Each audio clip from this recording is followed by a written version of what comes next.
You're watching Drakewing Gaming. Enjoy the video. Hey guys and gals, Never here from Drakewing Gaming, and some of you on Twitter, the Gaming Dragon. Today I'm coming back at you with a Let's Play episode of Promises to Keep.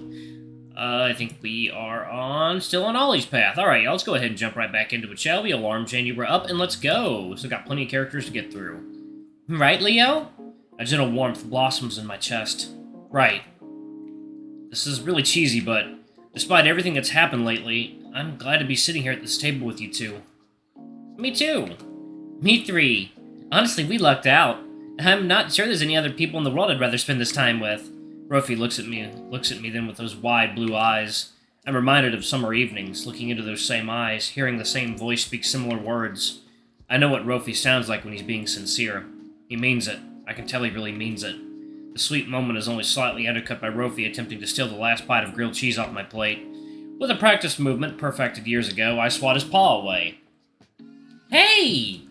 Ollie's bright laughter fills the air once again, and the warmth in my hit chest heightens. You three are so sweet. Yeah, okay, Theo. Okay, so Theo's voice is getting... Okay, he's got a deep voice. I'm gonna do that. Theo's deep, unmistakable voice echoes from the doorway. Hope you don't mind me saying that. If anything, I'm the one who lucked out. I know it's selfish of me to say this, but having all you come to stay with me has been the highlight of my year. Aw, Theo. We can come back to visit any time, you know. Ollie nods. The city doesn't even have to shut down. We can just come over for dinner. That sounds grand, and we'll see what else decides to crash through the window. The joke rolls off his tongue with surprising ease. I'd expected him to be way more upset about it. Speaking of, good afternoon, Leo. How are you feeling after last night? Oh, afternoon, Theo. I'm feeling much better. Much, much better. Like night and day. I presume Rofi filled you in on your sleeping situation, right? Yeah, it's no big deal. I'm gonna stay with Ollie in his room. Theo nods, a twinkle in his eye. I thought you might. Why does everyone keep saying stuff like that? Alright then, let's get your room all set up again. Unless you'd rather finish lunch first. Nope, I'm all done. Let's do it. As expected, I end up carrying nothing. Theo grabs the already deflated air mattress, and Rofi and Ollie snap up my bags before I can protest. I could get used to this if I'm not careful. It's like the first day here at Theo's house, we all crowd into Ollie's room. Theo starts setting up the air mattress while Ollie makes space for my stuff. Where do you want this bag, Leo? Rofi holds up my toiletries bag. You know what? You can just give that to me. I think I'd like to take a shower. Oh, sure. He hands me the bag with a sly expression. I guess cats don't really clean themselves with their tongues after all. On the other side of the room, Theo lets out a cough. Clearly a poorly disguised bark of laughter. No, we do not. And you know that already. Just a little joke. Hilarious, Rofi, I say, mirroring his words from earlier. Thank you! God, he's so sweet. I love him. All these guys are prime husband material.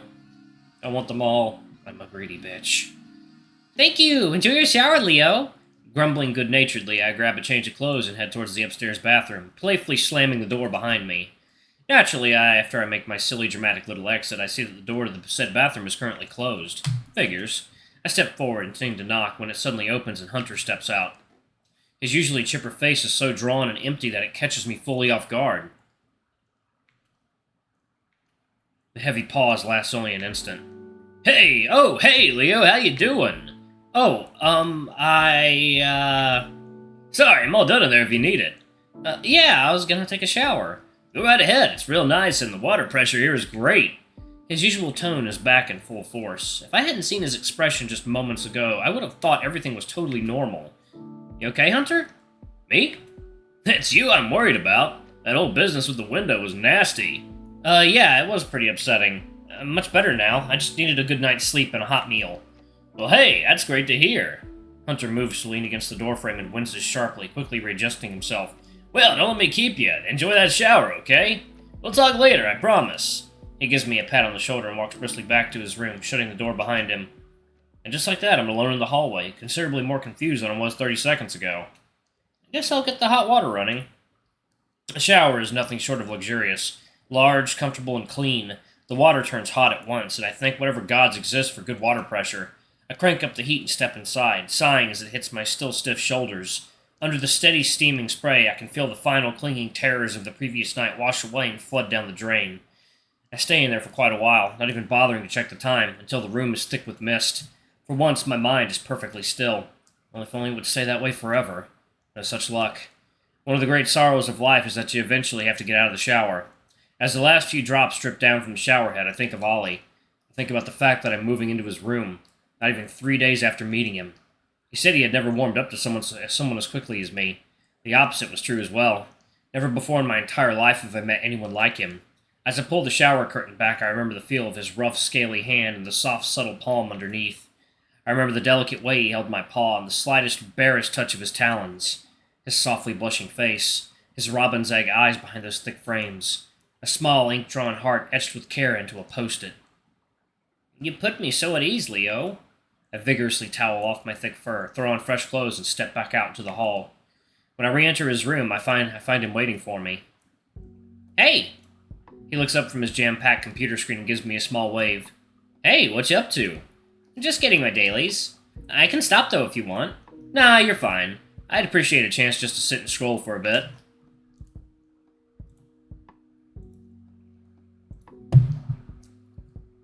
Cool. He gestures at the bed. You can take your old seat again if you like. I won't need it until it's time for bed, after all. I think I'll take you up on that, thanks. I settle once more into the now familiar cushions and pull out my phone. After all the noise and conversation of the day, a little scrolling is just what the doctor ordered. Our parallel play lasts for quite a while, until the last strangling sun rays fade and night falls once again over the frozen city. Eventually, both of our phones buzz. It's Hunter in the group chat, a silly selfie with a plate of pasta. It's dinner time, folks, if you're interested. I look up at Ollie right as he does the same. You interested? Not really. Me neither. I kinda figured I'd snack tonight or just sleep through till breakfast. I stare at Hunter's selfie. His smile is warm and easygoing. Hey, Ollie? Is Hunter okay? He turns away from the computer screen and rubs his chin thoughtfully. I'm not sure. Artemis told me he hurt his arm helping Theo move the branch. He was real quick to deny it, but seems like something shifted in him then. I heard Rofi give him a quick checkup, but I don't know what he found, if anything. Artemis didn't want to pry. That's fair. What makes you ask? I quickly relate the story of meeting Hunter in the hall earlier. Honestly, I've noticed that too. Just in little moments here and there when he thinks no one is looking. That smile of his falls right off his face. Not that it's weird to not smile, of course, but the gregarious way he throws up the veneer again once he notices someone's watching. Ollie shakes his head. I'm probably overthinking it, but there's just quite a difference between those two Hunters. I think of the dull blankness behind those golden eyes and how quickly and startlingly they lit up. I know what you mean. We sit in silence for a minute, phone and games forgotten. What about Theo? He seemed very cheery earlier today. Looks like he's taking all this well. Yeah, better than Artie and I thought he would. At first he was pretty frazzled, but I think having the other 3 boys there kept him anchored. I'm really glad you suggested waking them up. I scratched the back of my head, embarrassed. In all honesty, my head felt like it was caving in and I just wanted the conversation to be over. Well, we needed to shut up anyway, and it was a great idea. One that neither of us would have had on our own. I would have been too anxious to even knock on their doors, and Artemis thinks he can do literally everything by himself. Does this sound about right? And of course, Rofi and his medical training were a huge help. I felt a lot better about the whole thing knowing he was there. He's pretty impressive overall. I don't think I could ever do the kind of work that he does. He seems so light and airy when he's with us, but I can very clearly picture him in the emergency room fully locked in. I wouldn't... If anything ever happened on my watch, I wouldn't be able to forgive myself. I wouldn't be able to bounce back. I'm not sure I'd be able to either. Second, y'all. Water time. Alrighty, y'all, and we are back. Alright. But anyway, Ollie shakes off the thought. I can see why you two were such good friends. You fit well together despite how different you are. You think so? Yes. The easy groove you slip into when you talk. The fun little ways you poke at each other. We just have a lot of practice, I guess. Though I gotta admit, I was surprised at how easily we picked it back up. Like you were never apart? Yeah. Reminds me of me and Artemis a little. Though I think the two of us are way more similar than you and Rofi are. And of course, we weren't childhood friends. I'm pretty sure we would have hated each other as kids, though Artie doesn't agree. I'm glad we met when we did. It was right on time. We fall into a comfortable silence once more. A much longer one this time. punctuated only by the quiet hum of the wind and the quieter hum of Ollie's computer. Leo, can I ask you a question? You can let me know if it's too big or too abstract. Of course. Do you think everything happens for a reason? I'd like to think so, yes. I'd like to think there's some meaning in all the chaos, some explanation for all the miracles and tragedies that happen every day. It's better than the alternative. Ollie nods contemplatively, clearly deep in thought. Why do you ask? Sorry. A shadow passes over his face, and the dino drops his gaze, claws twitching fiercely. I know big silly questions like that can be off-putting. People don't usually like when I bring them up. In his downcast eyes, I see a parade of dark, scribbled-out faces, one by one, scornfully turning their backs. When it's 3 in the morning and I can't sleep, these are the things I think about. They seem important, you know? Like, why else are we here if we don't wonder about things like this? If we never look beyond what's right in front of our nose, are we really living? He casts a wistful, anxious eye over his computer setup. If from the moment we're born we never leave our house, we think our house is the world. Oh. That's a good picture. Ollie quietly rises from a chair to stand at the window. With a reverent serenity, he places his palm on the frozen glass. Especially in weather like this, when all the world slows to a crawl, and save for falling snowflakes, the very air is still. This, more than anything else, feels like a time to reflect. He hesitates, teetering on the inflection point, a light push away from the opening up, or retreating inward once again. I'm listening, Ollie. Ask away. Okay. Alright. I'm actually going to pause it right here because it seems to be getting into it. There we go. Okay. Alright. Thank you all so much for watching. Don't forget to like, comment, subscribe, ring that notification bell, and check out our Patreon if you can. It always helps. Anyway, I love you all, and I'll see y'all in the next video. Bye-bye!